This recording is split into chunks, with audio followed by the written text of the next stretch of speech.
Nothing solves our problems like pumpkin pie. Huh? Talking to the camera about pumpkin pie. Oh man, pumpkin pie. Mm. Mm.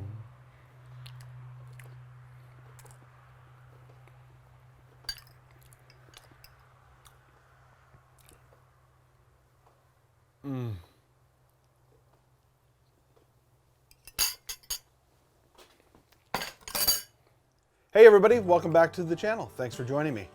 Well, today is, you've guessed it, the day we are actually going to get at the fluids for this ATV.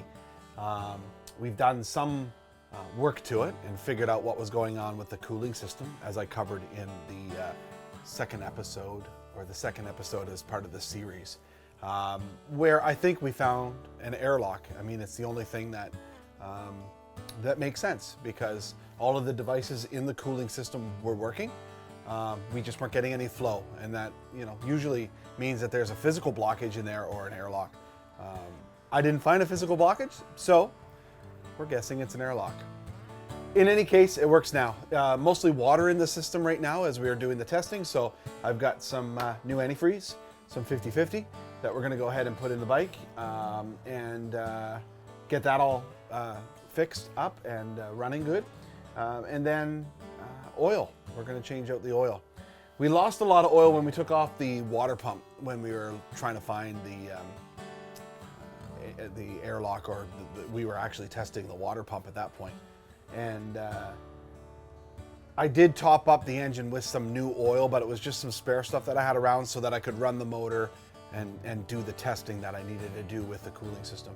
All that's done now. We've got to flush out all those fluids. We're also going to check the differential fluids to make sure that they're all good. Not going to swap them out or anything, but we're going to check them to make sure that everything's good. So let's get on it. I think we'll start with the oil. We've got enough oil to go around. We visited our friends at Broadview Power Sports in Riverview, New Brunswick, and they hooked us up with this Kimpex stuff. You know, it's a great product. I'm really happy to use that. And then, of course, the K&N filters. I mean, does anybody else make filters that are worth talking about? No, I don't think so. K&N is where it is, where it's at. So we're going to go ahead and start on the oil. So let's do it. Okay, so now we're going to pull the oil plug and get started. I'm thinking that this is going to be a 17-inch socket. So I'm going to grab a 17-inch socket, or a 17 millimeter 17-inch. Good Lord. I've always been envious of the guys that can look at, and I can do it for halves and tens and that type of stuff, but I've always been envious of the guys that can just look at it and know exactly what it is. And here comes the oil. Here comes the rain. You're going to notice that kind of, at first glance, the oil doesn't look bad in here, but it's because it's mostly new oil. And it's because when I took the water pump off, it drained a lot of the oil, and I had to replace it in order to run it to test the rad system. So I'm going to go ahead and I'm going to clean up this, if I can get this bolt out of here. I'm just going to go clean up everything here. This bike holds 3.2 liters or something like that. It, you know, just enough of that fourth liter that you have to buy a whole fourth quart for nothing. But anyway. I'm going to let that drain out of the bike here for a minute and take off the oil filter and replace the oil filter. Clean up everything. It's really important that you clean up everything. It's these caps here, like if they're dirty and you go and twist them in and some of that dirt falls in the engine, you know, that's not a good thing. So you want to make sure that that's clean. This is overkill for me because I've already cleaned up and around the casing here really good with the pressure washer, and then when I filled the bike back up with oil to test it, I also cleaned up around there very good so that it wouldn't, so that no oil would fall back into the, dirt fall back into the engine. Okay, so we're going to grab the oil filter. I can see it's a Suzuki OEM that I put on it last time. I went with the K&N this time. Not really for any other reason than, A, they had it in stock. K&N's a great name. That's pretty much where it begins and ends for me. Now I'm going to see if this is hand tight, because that would be awesome, wouldn't it? I mean, it shouldn't be much more than hand tight, and I can see that it's going to give me trouble. And I'm not sure that I have the exact, I got a strap, but I'm not sure if I've got a wrench for that. So, okay, so the oil filter is not quite hand tight. I'm not sure why it's, I'm just gonna back this off gently. The last thing you wanna do is break an oil filter. That would be a bad, bad, bad day. Now, I don't know if this is gonna come peeing all over the place here or not. So we're gonna be careful. And with a rag, I'm gonna try to contain any spillage that we get out of this. And make it fast, obviously. Okay. Not bad. And again, we're gonna clean in and around the oil filter's housing. Make sure that we don't have any dirt. Okay, so boom, we get that off.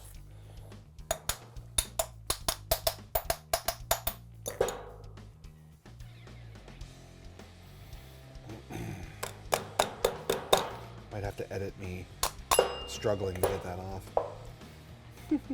Okay, there's the old filter off, which is great.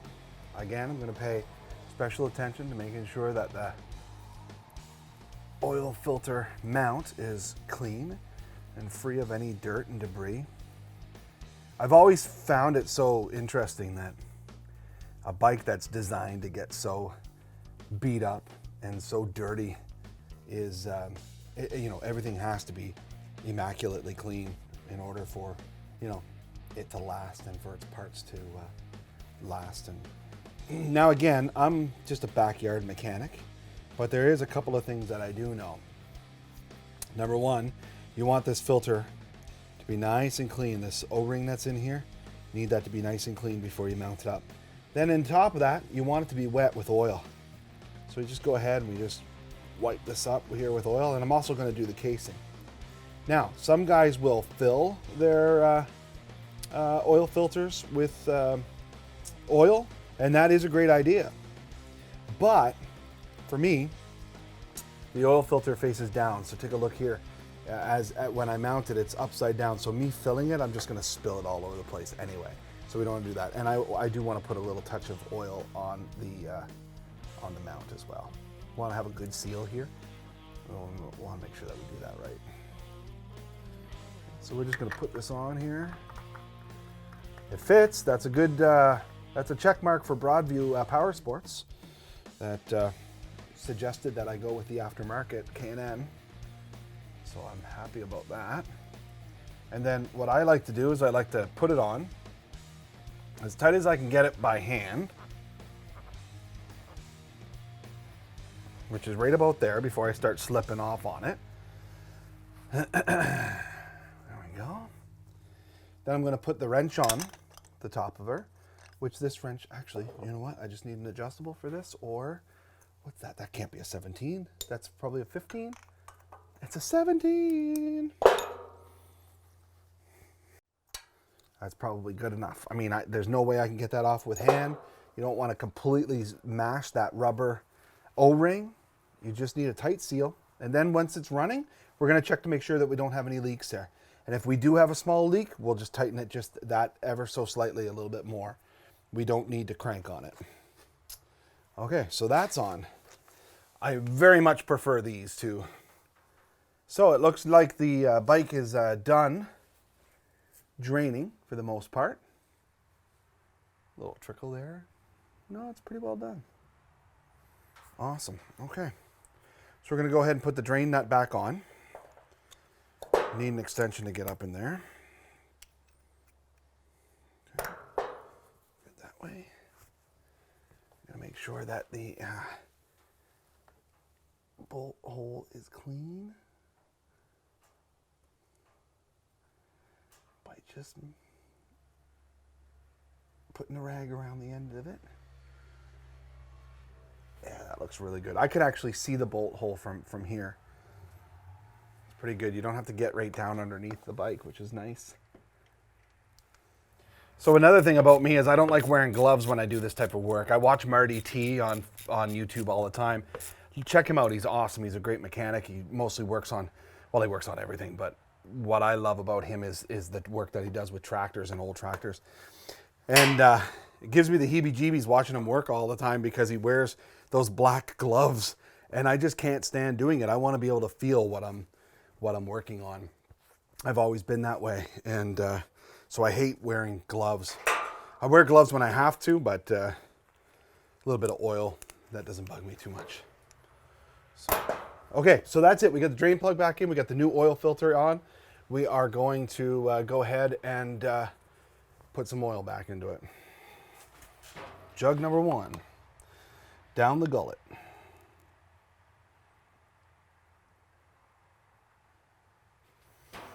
Bottle number 2, going down the hole.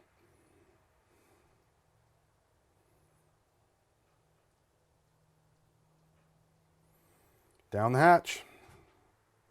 So right at about when I complete this 3rd bottle, I'm going to go ahead and start checking the dipstick at that point. Not much point in checking it before that. I think the specs said 3.2 liters. So we'll check with the 3 in. We'll let it run for a little bit, and then we'll check the oil again and make sure that it's good. All right, again, making sure that the dipstick is clean before I go shoving it in the motor. You don't want any debris in your motor. It's a bad day. Okay, so we're just checking oil levels now. This is obviously oil levels cold. So I don't know, man. Like, to me, it looks like the 3 liters did the job, but it does say 3.2 on the spec. So I'm going to run it for a minute, and I'm going to let that oil go in. We're going to check for leaks, and then we're going to let it settle and check the oil again. So let's start it up and see. It's been a couple weeks since this bike started up. Do you think it'll start right up? Probably. I would say. Let the fuel pump catch up. There it is. Starts like a charm. It's the best running bike I've ever had. So I'm not seeing any leaks here. I would say that's good.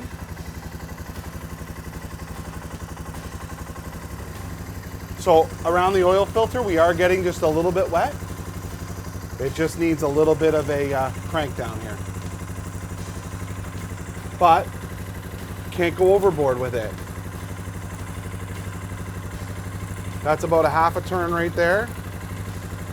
That should be good. Like, you really don't want to crank your oil filters on.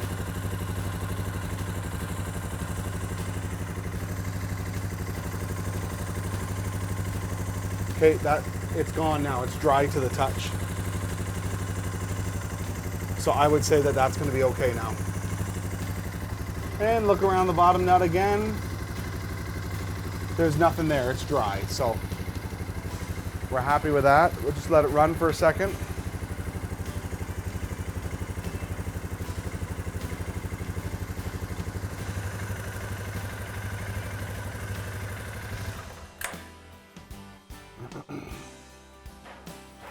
Check this dipstick now, but I'm pretty sure it's going to be too stirred up to really tell me anything valuable. Clean it off again here. Oops, I just hit the sidewall. Okay, to me, that's perfect, right? It's at the top of that, just below the top of that line. I think that that's good, and I'm not going to bother putting the 0.2 in it right this second. However, I am going to do the rad fluid. Once I'm done the rad fluid, I got to run it for a little while to test to make sure that the cooling system is working. Once I'm comfortable with the cooling system, I'll check the oil again and make sure that, make sure that all of our levels are maintained. So we're going to take a short little break. For me, it's going to be about an hour. For you, it's going to be a couple of seconds. but we need to get some supper into us, and then we're going to come back out and we're going to drain the cooling system. We're going to pull the line right here from the water pump, and then we'll fill it back up and run her and make sure that we've bled the system properly. So stick around, we're coming back. Oh, supper was good. Oh man, we had sloppy joes, but we're vegetarians, so it's like a lentil sloppy joe. You know, same kind of tomato paste mix or whatever with lentils instead of hamburger. And oh man, it's awesome. It's very cool. So we're done the oil change, and it went really well. I'm really happy with it. It just came back out and checked all the drain plug and the oil filter. There's no leaks. Everything's good. It's nice having a good oil change. It's a good feeling. So we're gonna do the rad fluid because, like I said, we went through me and my neighbor Dale went through the whole rig here, and the best we figured is that there was an airlock. So when we did kind of release, when we let all the fluid out of the system, we replaced it with water to get the testing done. And everything's working well. I'm happy with it. So it's time to put that, 50-50 back in it before the winter sets in. And you wouldn't want to have water in your system and have it freeze. That would be bad. So let's go ahead and drain this sucker out. We're going to start by taking the cap off, and let's drain it out and see how it goes. Should be fun. Here's a 6. 6 it is.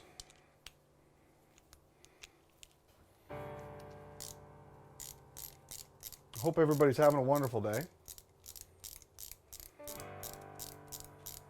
about to get messy in here.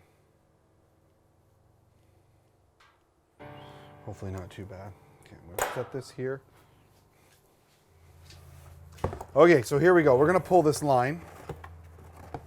And we're going to hope that it doesn't make a mess, or that I don't make a mess. And this should come off relatively easy because Dale and I had this line off, a week ago or so when we were filming that portion of it. Oh, look at that. We're already dripping. We're already dripping. All right, so we're just going to back off on this line, and we're going to try to catch it all. See what happens. Oh man, she's pissing. Oh yeah, oh yeah, oh yeah. Thank you for that. Guys should have warned me about that.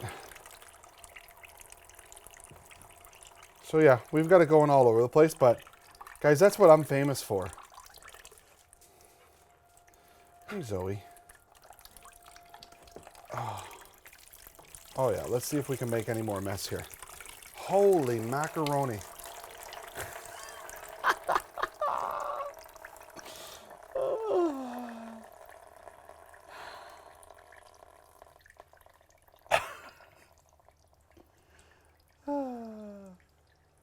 That just pissed all over the place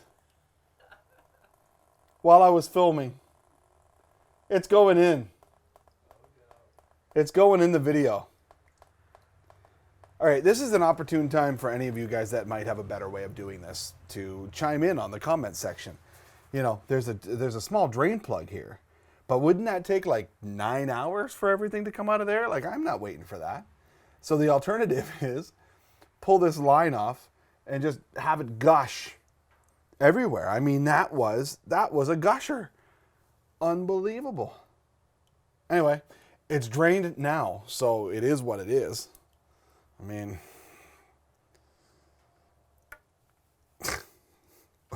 what do you say? Oops. At least it's not oil. It's basically water. But that wasn't up there with enjoyable things. I'm putting that in. This is the final cut. I'm not even editing that. Let's tighten this baby back up. Get some fluid in it here. Start her up and get things rolling. What a mess. Dummy.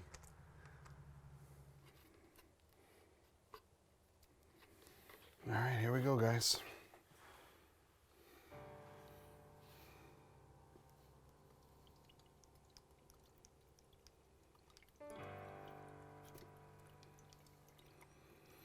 Remember what I said at the top of this video, or at some point during this video, I told you that if there is a liquid to spill, whether it's gasoline, diesel, water, doesn't matter what it is, if there's something laying around that I can spill, you can pretty well be sure that I'm going to get into it and spill it. Draining this radiator, though, that certainly does take the cake.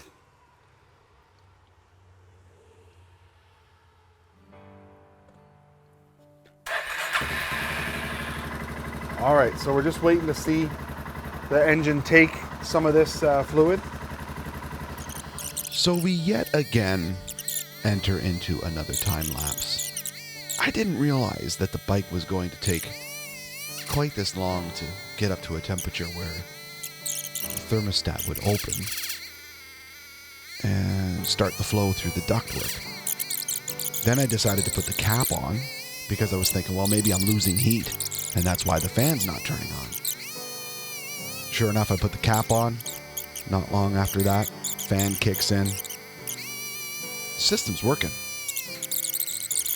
I'm really happy with that. I'm glad that everything is working now. I can't believe how hot this system gets before that fan comes on. But as soon as the fan comes on, I mean, you can really feel that air sucking through here. I mean, it made me cold as the air is rushing past me. Really cool way that this works. And I'm glad I learned so much about the cooling system on this bike. I would assume it's really similar as you go across bikes and even into automobiles, cars and trucks and things like that. But this was pretty fun. So we're good now. We've got antifreeze back in there. We're good for the winter time. I'm not worried about it. Not worried about having water in the system anymore. So we're good to go. Let's go ahead and check all the differential oils now. And we're going to check the engine oil again to make sure that our levels are good now that we've run for a couple minutes. So let's do it. This has been really, really enlightening.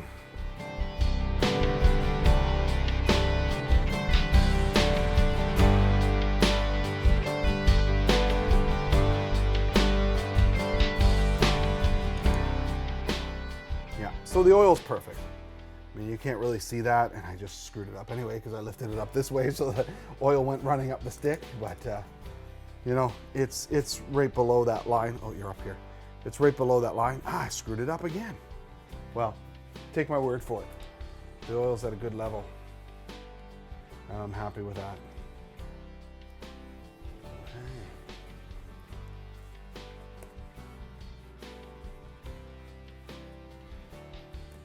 Okay. So let's talk about this for a second. We have changed the oil, which was lickety-split.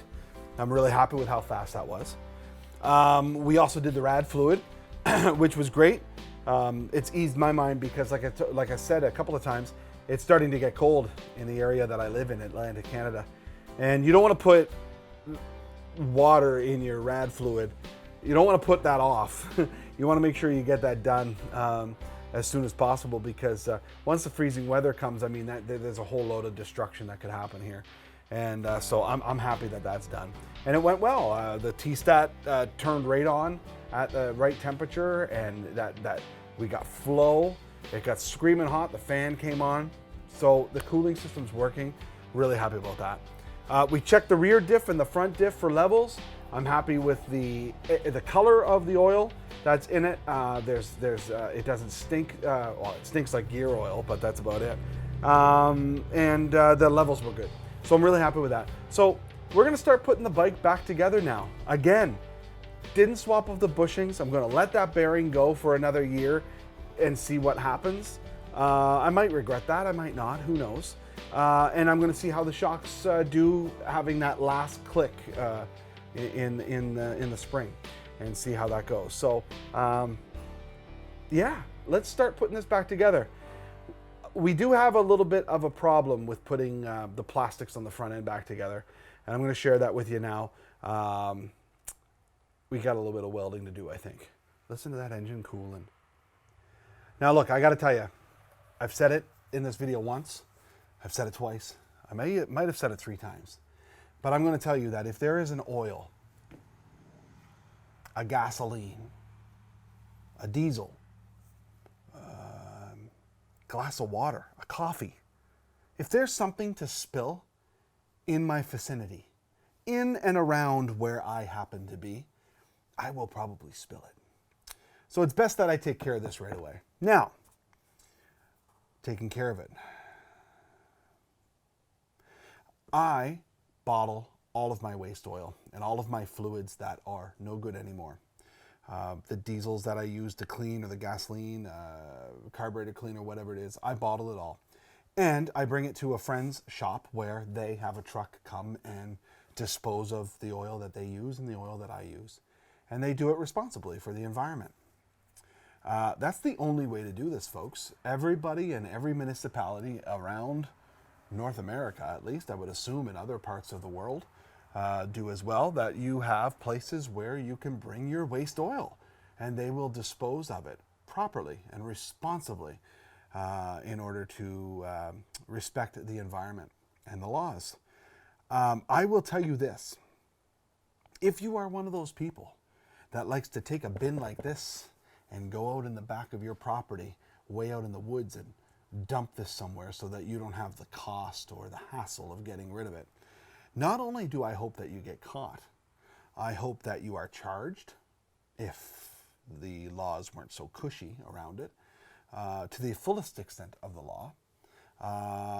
And then I hope somebody makes you drink it, because that is what you deserve. Okay, so I've made a decision. I'm going to go ahead and mount this to the bike so that I can start putting the bike back together. Once I put the plastic piece on that belongs on here, like the shroud, I'm going to check and see if the bolt will go through and if I can just get a nut on the back of it without welding it. If I can, that'll be great. If I can't, then I'll just have to grind this off and weld a new nut on the back and make it work. So let's try that now.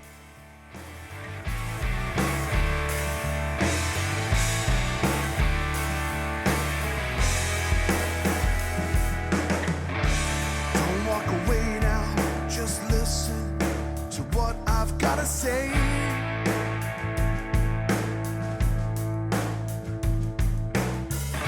You've always pinned me into a corner and my words get locked away.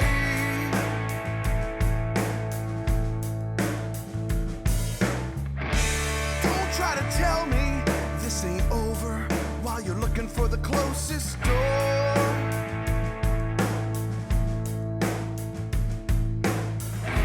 You can walk away now like all the times before. Hey! I couldn't help it. You were crazy, and I was tired of lying. I couldn't help it. You were lazy, and I was tired of trying. I'm looking back now on the way I think that things used to be.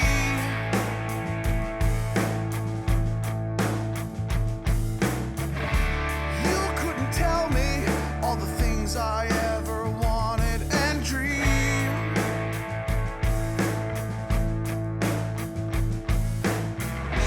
You can run away now, you'll never be redeemed. Hey! I couldn't help it. You were crazy, and I was tired of lying. I couldn't help it. You were lazy, and I was tired of trying.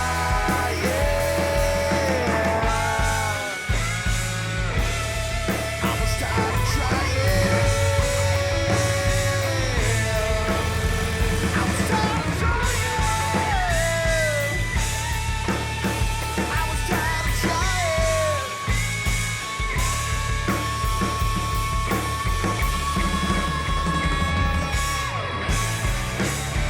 I couldn't help it. You were crazy, and I was tired.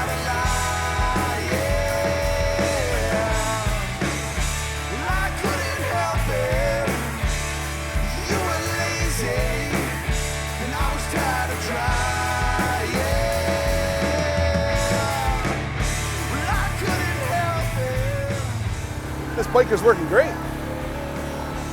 Have a little fun here. Climb a hill, do a burnout. Woohoo! Thanks for joining me for this video. I had fun with this series. I'm glad that the bike has been serviced. Of course, if I keep driving it like that, I'm gonna have to service it again real soon. Thanks for watching All Things Jonny. Please like, share, subscribe. It helps tremendously. Until the next video, take care of one another. See you then.